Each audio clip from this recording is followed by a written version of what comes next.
Okay guys, sabay-sabay natin i-unbox ang ating parcel na galing sa TikTok app. Na-curious ako kaya napabili ako nito kasi trending to, laging dumadaan sa wall ko. Kaya ayan, gumaya na rin ang lola nyo. Ayan, ang Bluetooth speaker at kasama siyang isang microphone dahil isang microphone lang yun ang in-order ko.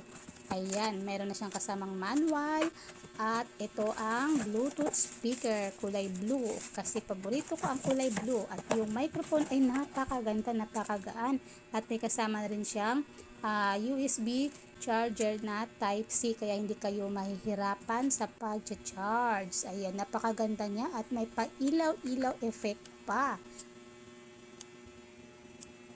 Ganda niya.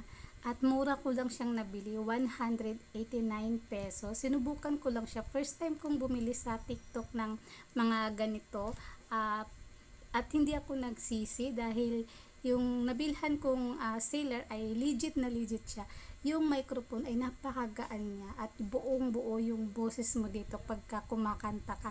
Parang alam yung gumamit ka lang yung mga ordinaryong microphone na nakasanayan natin. Napakaganda niya. Wireless siya.